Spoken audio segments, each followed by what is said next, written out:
নমস্কার। Voter card সংক্রান্ত আরেকটি নতুন ভিডিওতে আপনাদের সবাইকে স্বাগত।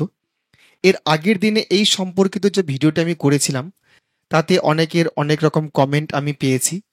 তাই সেই কমেন্টের একটি রিপ্লাই দিতে অনেকে আপনারা প্রশ্ন করেছেন যে অরিজিনাল যে রিলিজটা, অরিজিনাল যে অর্ডারটা সেটা কোথায় দিচ্ছেন? আমি সেই অরিজিনাল অর্ডারটা সেদিন দিতে পারতাম। আমি জাস্ট নিউজটা পড়েছি সেদিন, বা তার জন্য হয়তো অনেকের রোষের মুখে পড়েছি। তো যাই হোক, আপনারা যার যা কমেন্ট করেছেন আমি তাতে কিছু মাইন্ডেড করিনি, বা এটাই স্বাভাবিক, আপনাদের হওয়ারই কথা। তো আমি আজকে সেই নোটিফিকেশনটা, যেটা অরিজিনাল নোটিফিকেশন প্রেস রিলিজ দিয়ে ইসিআই জানিয়েছে, 30 তারিখেই সেটা জানিয়েছে, আমি সেই আজকের নোটিশটা আপনাদের সামনে তুলে ধরছি এবং আপনাদেরকে পড়ে সেটা শোনাচ্ছি কি সেই নোটিফিকেশনটা আছে প্রেস রিলিজে সেই ব্যাপারই। আর আমি আগেই বলি, এটা কিন্তু বর্তমানে বিহারের জন্য প্রযোজ্য। এটা কিন্তু আমাদের এখনো ওয়েস্ট বেঙ্গলে আসেনি। যখন আসবে তখন কিন্তু সেটা সম্পূর্ণভাবে বোঝা যাবে। আর পরের ভিডিওতে আমি দেখেছিলাম যে 2003-এর একটা ভোটার লিস্ট নিয়ে। আমি সেক্ষেত্রে বলেছিলাম যে 2003-এর ভোটার লিস্ট কিন্তু পাবেন, কিন্তু সেটা ডিএম অফিসে সংরক্ষণ করা থাকে, বা আপনাদের যে ব্লক অফিস থাকে সেখানেও সংরক্ষণ করা থাকে, সেখান থেকে কিন্তু পেতে পারেন। কারণ অনেক ভোটার লিস্ট কিন্তু এই ইসিআই কিন্তু অলরেডি উইথড্র করে নিয়েছে। ওদের প্রয়োজন মতো কিন্তু ওরা কিন্তু আবার সেটা পাবলিশ করে দেবে, যেমন বিহারের ক্ষেত্রে হয়েছে। রিসেন্টলি কিন্তু 2003-এর ভোটার লিস্ট কিন্তু আবার পাবলিশ করা হয়েছে। আমাদের পশ্চিমবঙ্গে যখন শুরু হবে তখনই কিন্তু সেই একই রকম ঘটনাই ঘটবে, বা আপনারা দেখতে পাবেন অনেক ভোটার কার্ডে মিসিং আছে। আস্তে আস্তে কিন্তু সেই ভোটার কার্ড আপনাদের কাছে অ্যাভেলেবেল হয়ে যাবে। তো বেশি কথা না বাড়িয়ে চলে যাওয়া যাক সেই অফিসিয়াল নোটিফিকেশনে, সেটা কি আছে। এই দেখুন সেই অফিসিয়াল নোটিফিকেশন, 30/6/2025 সেটা পাবলিশ করেছে। যেটা খবরে রিলিজ আমি বলেছিলাম, খবরে পড়েছিলাম, সেটা কিন্তু অলরেডি পাবলিশড হয়ে গেছিল। সেদিন শুধু আমি নোটিফিকেশনটা দেখাইনি, এবং তার জন্য হয়তো আপনারা বলছিলেন নির্দেশ কোথায়।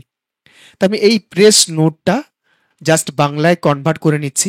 কনভার্ট করে নিয়ে সেটা কিন্তু আপনাদেরকে পড়ে শোনাচ্ছি।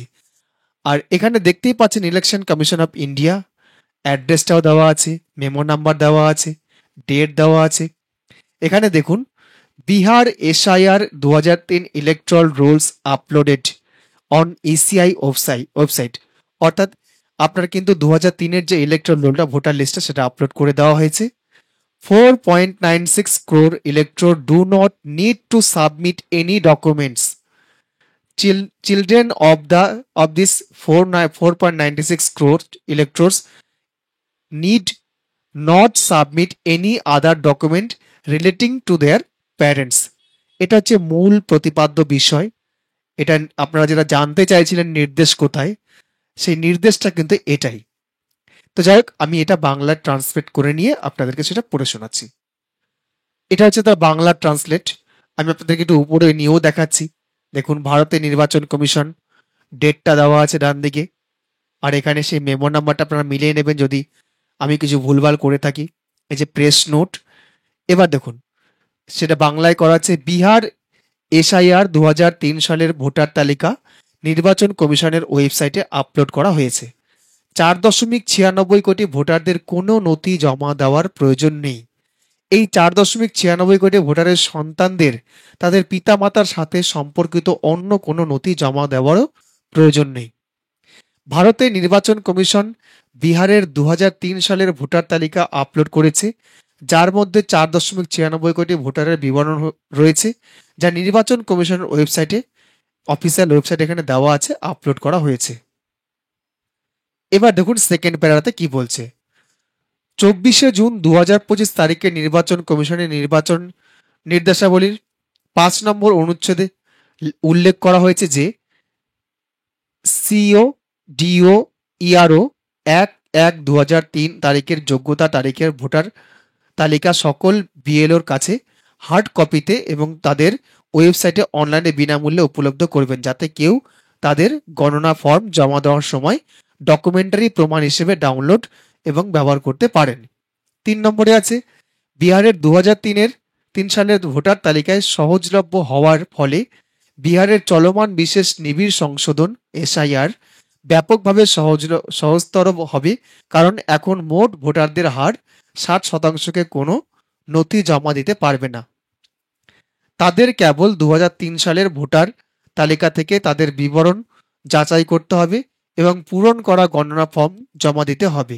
ভোটার এবং বিএলও উভয়ই এই বিবরণগুলি সহজেই অ্যাক্সেস করতে সক্ষম হবে। তার পরের পারাতে বলেছে, এছাড়াও নির্দেশাবলী অনুসারে যে কোনো ভোটার 2003 সালের বিহারের ভোটার তালিকায় নেই, তিনি তার মা বা বাবার জন্য কোনো নথি সরবরাহ করার পরিবর্তে 2003 সালের ভোটার তালিকায় উদ্ধৃতি ব্যবহার করতে পারবেন। এই ক্ষেত্রে তার মা বাবার জন্য অন্য কোনো নথির প্রয়োজন হবে না। শুধুমাত্র 2003 সালের ভোটার তালিকায় প্রাসঙ্গিক উদ্ধৃতি বিবরণী যথেষ্ট হবে। এই ধরনের ভোটারদের পূরণ করা গণনা ফর্মের সাথে কেবল নিজের জন্য নথি জমা দিতে হবে। তার পরের প্যারাতে বলেছে, পুনরায় উল্লেখ করা হচ্ছে যে প্রতিটি নির্বাচনের আগে 1950 সালের জনপ্রতিনিধিত্ব আইনের দ্বারা 21(2) ক এবং 1960 সালের ভোটার নিবন্ধন বিধিমালার বিধি 25 অনুসারে ভোটার তালিকা সংশোধন বাধ্যতামূলক। নির্বাচন কমিশন 75 বছর ধরে বার্ষিক সংশোধন নিবিড় এবং সারসংক্ষেপমূলকভাবে পরিচালনা করে আসছে। এই অনুশীলনটি প্রয়োজনীয় কারণ ভোটার তালিকা সর্বদা একটি গতিশীল তালিকা, যা মৃত্যু, পেশা, শিক্ষা, বিবাহের কারণ, অভিবাসন, 18 বছর বয়সী নতুন ভোটারের যোগ ইত্যাদির মতো বিভিন্ন কারণে পরিবর্তিত হতে থাকে। অধিকন্তু সংবিধানের 326 অনুচ্ছেদে ভোটার হওয়ার যোগ্যতা নির্দিষ্ট করা হয়েছে শুধুমাত্র 18 বছরের বেশি বয়সী ভারতীয় নাগরিক এবং সেই নির্বাচনী এলাকায় সাধারণ বাসিন্দারা ভোটার হিসেবে নিবন্ধিত হওয়ার যোগ্য। এই হচ্ছে তার প্রেস রিলিজ এবং এখানে তার সাইন আছে, দেখতে পাচ্ছেন। তো যাই, এবার আমি কোথা থেকে সেটা রিলিজ হয়েছে সেটাও আপনাদেরকে দেখাই। এটা দেখুন তার অফিসিয়াল ওয়েবসাইট। আশা করছি অফিসিয়াল ওয়েবসাইট দেখে চিনতেই পাচ্ছেন আপনারা, eci.gov.in আছে, যে দেওয়া আছে। এখানে দেখুন প্রেস রিলিজ, আর এখানে যে সেকেন্ড যে আছে নোটিশটা, রিলিজটা, এই সেকেন্ড রিলিজটাই আছে আপনার এই নোটিফিকেশনটা। আমি আপনাদেরকে ডাউনলোড করেও দেখাচ্ছি একটা, তাহলে বুঝতে পারবেন ভালো করে। এই দেখুন এখানে ক্লিক করছি, ক্লিক করতে কিন্তু এই নোটিফিকেশনটা ডাউনলোড হয়ে গেল আমার। আপনারা এরপরে যদি বলেন যে এটা ফেক আছে বা নোটিশ অরিজিনাল নোটিশ নয়, তাহলে কিন্তু আমার কিছু বলার নেই এখানে। তো যাই হোক, আমি অরিজিনাল নোটিশে আপনাদেরকে পড়ে দেখালাম। সেদিনও নোটিশটা ছিল, আমি জাস্ট খবরটা আপনাদেরকে পড়ে শুনেছি। তো যাই হোক, ভিডিওতে যদি প্রথমবার হয়ে থাকেন অবশ্যই ভিডিওটি লাইক করবেন যদি ভিডিওটা ভালো লাগে, আর চ্যানেলে প্রথমবার হয়ে থাকলে অবশ্যই চ্যানেলটি সাবস্ক্রাইব করবেন। যদি কোনো কমেন্ট করার প্রয়োজন পড়ে অবশ্যই করুন, কোনো অসুবিধা নেই। কমেন্ট করবেন, শেয়ার করবেন। ধন্যবাদ।